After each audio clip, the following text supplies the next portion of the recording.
तो गाइस अभी तक हम लोगों ने देखा था कि कैसे फ्रेंच रेवोल्यूशन यूरोप के अंदर आई और उसने एक चिंगारी की तरह काम किया। और जो पावर थी वो किसके हाथ में चली गई अब? वो पावर चली गई, शिफ्ट ऑफ पावर हुआ, किसके पास चली गई? हम लोगों ने बात की थी कल ही कि वहाँ के लोगों के पास पावर पहुँच गई थी। और कब हुआ था ये फ्रेंच रेवोल्यूशन? 1789 में हुआ था। अब हम लोग बात करें कि अब कोई पावर पहुंचती है तो अब पावर तो पहुंच गई, अब कलेक्टिव आइडेंटिटी कैसे बनाओगे आप? Collective identity in the sense कि अभी तक मान चलिए कि एक एक मोहल्ला मान लीजिए, ठीक है? तो अब मोहल्ले के लोग इकट्ठे होंगे क्यों? क्योंकि मोहल्ले का पानी चला जाएगा। तो फिर एक लोग जब सात लोग एक तरीके से हम लोग बात करें, जब हमें किसी को भी अगर एक साथ लाना होता है, जैसे दो ग्रुप के पीपल हैं एक साथ लाना हो, तो उनके सामने क्या रख दो? एक सिंपल एक काम करो, दोनों के एनिमी एक कर दो, अपने आप भाई भाई बन जाएंगे। तो सबसे बेस्ट तरीका यही होता है किसी को एक करने का। तो हम लोग बात करें अब एक रिलेशन एस्टेब्लिश करना था, या फिर हम लोग बात करें नेशनलिज्म कैसे थोपा जाए।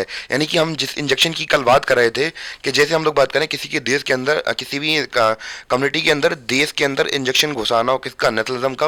वो कैसे घुसाएंगे? अगर आप लोग साइकोलॉजी में पर्टिकुलरली जाएंगे तो उसमें आइडेंटिटीज होती हैं। यानी कि हम लोग किसी आइडेंटिटी को मतलब एक तो दो तरीके से आइडेंटिटी हम पे थोपी जाती हैं।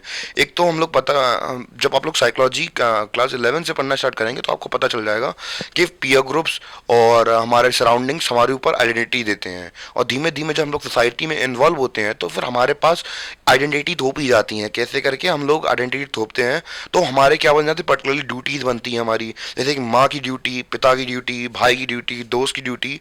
तो ऐसे करके हम लोग बात करें जिसके साथ हम लोग रहते हैं, जैसे हम लोग अपने दोस्तों के साथ जब कभी टाइम स्पेंड करते हैं तो हमारे दिमाग में एक आइडेंटिटी चलती है साइकोलॉजिकल लेवल पर कि हम क्या है, उसके दोस्त हैं सामने वाले के साथ। तो हमारा बिहेवियर कुछ अलग निकलता है, यानी कि गाली भी दे सकते हैं उस वक्त में हम।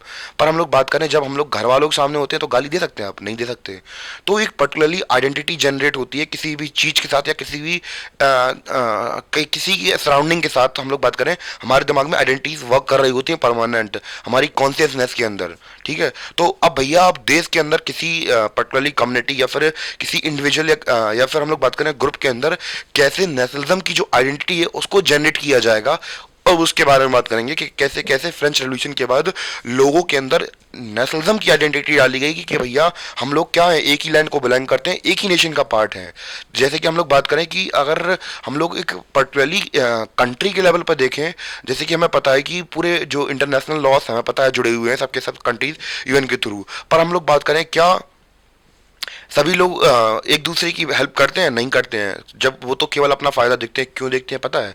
क्योंकि जो सेंटर में पावर बैठी है वर्ल्ड, अगर कोई ऐसा एक वर्ल्ड लीडर आ जाए जो कि सारी कंट्रीज को कंट्रोल करे, उसके पास थोड़ी पावर एक्स्ट्रा में हो। अगर हम लोग इंडियन जो पॉलिटी का स्ट्रक्चर देखते हैं तो हमें पता है कि जो पावर्स हैं वो डिस्ट्रीब्यूटेड हैं स्टेट गवर्नमेंट और सेंट्रल गवर्नमेंट में, ठीक है? तो सेंट्रल गवर्नमेंट के पास ज़्यादा पावर है, इसलिए हम लोग बात करें एक कलेक्टिव आइडेंटिटी बनी हुई है। स्टेट के बीच में इतने ज़्यादा मुद्दे यानी कि बात बात स्टेट के बीच में भी होते हैं जैसे कंट्री के लेवल पर होते हैं, पर इतने नहीं बढ़ पाते हैं। क्यों नहीं बढ़ पाते? क्योंकि ज़्यादा पावर किसके पास में? सेंटर के पास में है।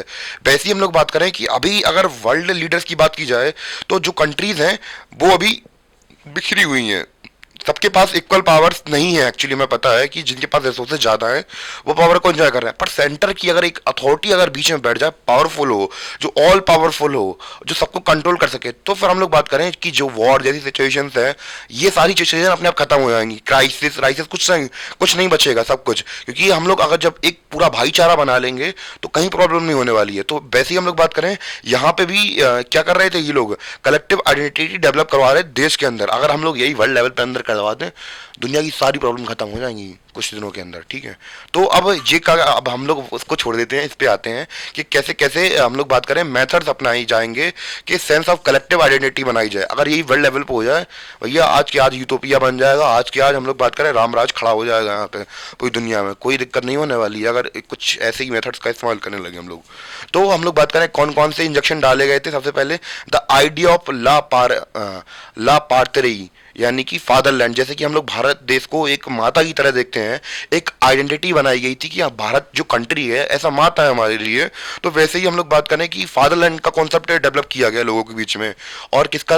ले सिटियोयन का, यानी कि सिटीजन के, हमारे यहाँ के क्या होंगे? सिटीजन होंगे। Emphasis the notion of United community, कि हम लोग एक यूनाइटेड एक नोशन क्रिएट करेंगे, किसका? यूनाइटेड कम्युनिटी का। तो लोगों के अंदर सिटीजन कि आप लोग सिटीजन हैं और ये धरती हमारी क्या है? फादरलैंड है। तो जैसे कि हमारे देश में, हमारे इंडिया की अगर पर्टिकुलरली बात करूं, तो हमारे देश में भारत माता कॉन्सेप्ट बनाया गया, वैसे ही हम लोग बात करें कि यहाँ पे फादरलैंड का कॉन्सेप्ट बनाया गया। ठीक है, United community enjoying equal rights under the constitution. तो भैया अब ऑब्वियस सी बात है, इक्वल राइट्स जब हम लोग जब हम लोग के पास, सभी के पास बराबर के अधिकार होंगे, तो एक सेंस ऑफ कलेक्टिविटी नहीं दिखेगी कि जो मेरे पास अधिकार हैं वो मेरे भाई के पास भी हैं। तो अब हम लोग इस बीच में प्रॉब्लम तो होने वाली नहीं है। अगर मेरी जगह उसको पावर मिल जाती ज़्यादा, मेरे भाई को पावर मिल जाती, तो मुझे बुरा लगता या नहीं लगता? ऑब्वियसली बात है, लगता मुझे। तो फिर हम लोग बात करें कलेक्टिव आइडेंटिटी नहीं बन पाती। पर यहाँ पे क्या मिल रहा है? एक कॉन्स्टिट्यूशन के अंदर में हमें इक्वल राइट्स दिए जा रहे हैं, तो एक कलेक्टिव आइडेंटिटी बनाने की कोशिश की जा रही है। बात समझ में आ रही है? एक कलेक्टिव आइडेंटिटी बनाने की कोशिश की जा रही है यहाँ पे। दूसरा पॉइंट देखते हैं, दूसरा पॉइंट क्या कह रहा? A new French flag tricolour was chosen to replace the former royal standards. तो हम लोग बात करें कि किसी भी कंट्री में रहिए आप लोग, या फिर हम लोग बात करें कहीं भी राजा महाराजा रहे हो, तो आपने देखा होगा कि उनके लिए झंडा बहुत महत्वपूर्ण होता है। आपने सुना होगा कि आप लोग इंडियन फ्लैग की डिसरिस्पेक्ट नहीं कर सकते हैं। क्यों नहीं कर सकते हैं? इसका बहुत बड़ा इंपॉर्टेंस होता है, एक देश का सिंबल होता है, एक आइडिया, हम लोग बात करें एक आइडेंटिटी का फॉर्मुलेशन होता है झंडा। It is a very important part of our एक तरीके से नेशन, या फिर हम लोग बात करें अगर आपकी कोई टेरिटरी है, जैसे मैं हूं अपनी, मैं अपनी बात करूं, या फिर मैं कोई कंट्री बनाता हूं, तो उसके लिए जो सबसे इंपॉर्टेंट चीज होगी पता है क्या होगा?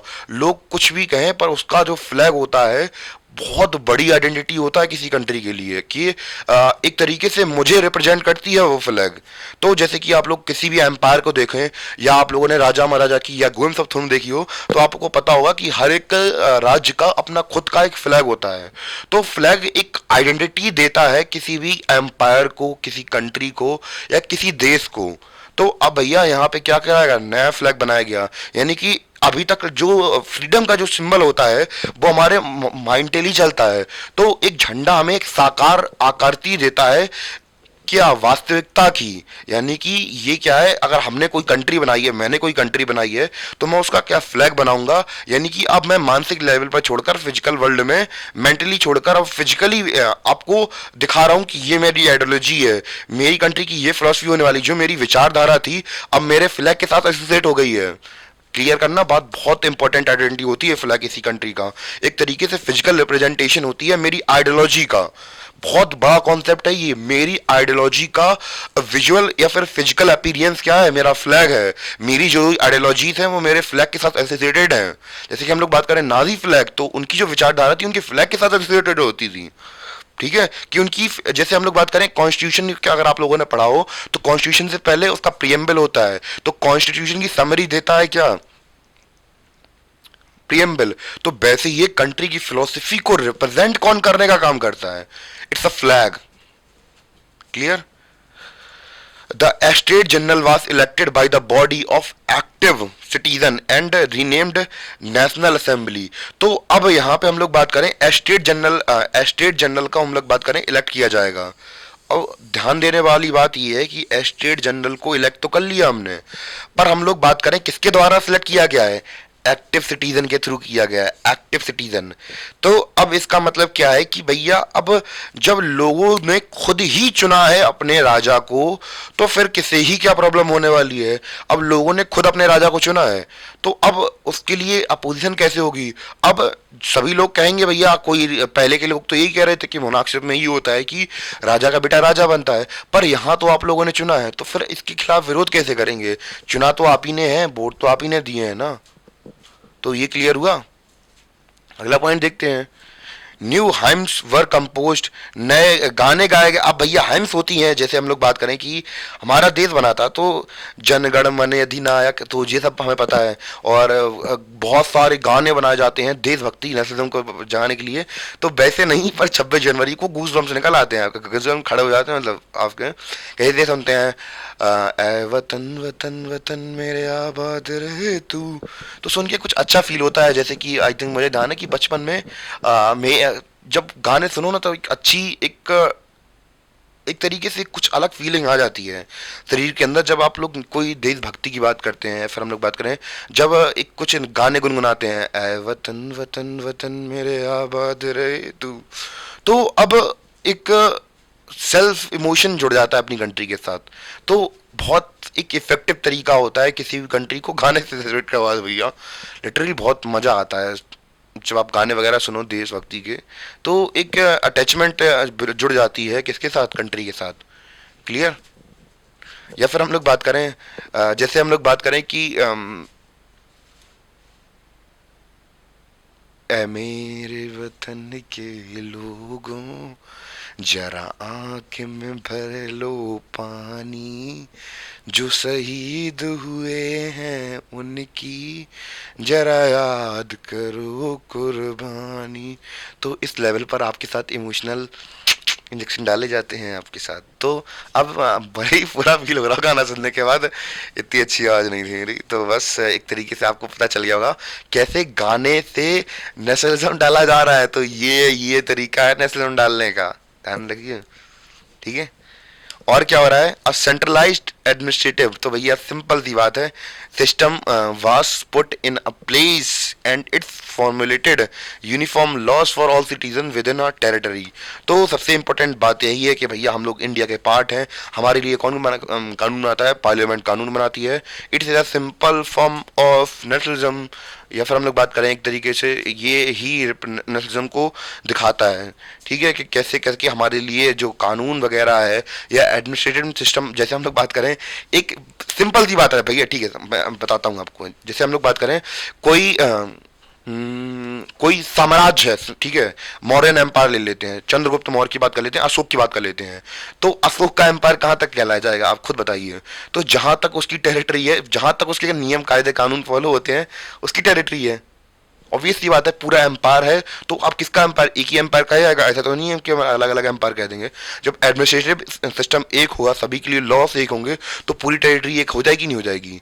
तो भैया अगर हम लोग बात करें कि इंडिया के अंदर इतनी ज़्यादा डाइवर्सिटी हमें इसलिए देखने को मिलती है, जैसे हम लोग बात करें यूनिफॉर्म सिविल कोड के बारे में, अगर आपको पता हो कि पूरे देश के लिए कानून हमारे यहाँ पे अभी भी एक जैसे नहीं है, स्टेट टू स्टेट वेरी करते रहते हैं। जो कानून होते हैं आपको पता हो कि वो पूरी कंट्री में एक जैसे नहीं लगते हैं, वो कंट्री टू स्टेट वेरी करते रहते हैं।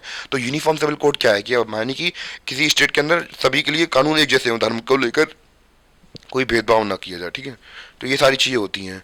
तो अब हम लोगों ने बस इतना, अभी तो खैर इतना ही देख लेते हैं, और भी कुछ इसके पॉइंट्स हैं वो आपको लिखाता हूँ, पर पहले हम लोग देखते हैं, इतना हमने इतना पढ़ा है तो उसको थोड़ा रिवाइज कर लेते हैं।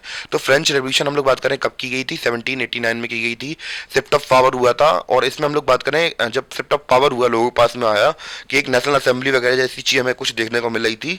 और उसके बाद कैसे कैसे इंजेक्शन का इस्तेमाल किया गया नेशनलिज्म का, इसके अंदर देख लेते हैं। तो कौन कौन से तरीके का इस्तेमाल किया गया, द आइडिया ऑफ ला पार्थ्यू, यानी कि मैं मेरी प्रोनाउंसिएशन गलत हो सकती है पर फादरलैंड बता दूंगा मैं। ठीक है, कि एक पिता भूमि हम लोग बात करें या मातृभूमि की बात की जा रही थी यहाँ पे। तो द सिटीजन का कॉन्सेप्ट किया गया कि जो भैया यूनिफाइड कम्युनिटी बनाई, यूनिफाइड यूनाइटेड कम्युनिटी का क्रिएशन हो, जिसमें कि हम लोग इक्वल राइट्स को इंजॉय कर सकें अंडर अ कॉन्स्टिट्यूशन। दूसरा हमने क्या देखा, फ्रेंच फ्लैग बनाया गया ट्राई कलर का, जो कि रिप्लेस किया गया रॉयल जो हमारा फ्लैग था उसको हटाकर। और स्टेट जनरल इलेक्ट की गई किसके द्वारा, हम लोग बात करें एक्टिव सिटीजन के द्वारा। और उसे हम लोग नाम दिया गया किसे, नेशनल असेंबली का। नए गाने बनाए गए, ओथ लिए गई, taken by matrix commanded all in the name of nation, देश के नाम पर नहीं शपथ वगैरह करवाई जाती हैं वो सारी चीज़ें। तो ऐसे करके सारी चीज़ें हुई। लास्ट पॉइंट क्या देखा हमने, सेंट्रलाइज्ड एडमिनिस्ट्रेटिव सिस्टम देखा। और इसमें हमने देखा कि यूनिफाइड लॉस लाए गए, सभी सिटीजन्स बराबर हुए, और मतलब सभी सिटीजन्स के लिए जो लॉस बनने थे टेरिटरी के अंदर वो फिक्स कर दिए गए। आई थिंक इतना क्लियर हो गया होगा, तो प्लीज़ इतना नोट कर लीजिए, फिर मैं आगे कराता हूँ।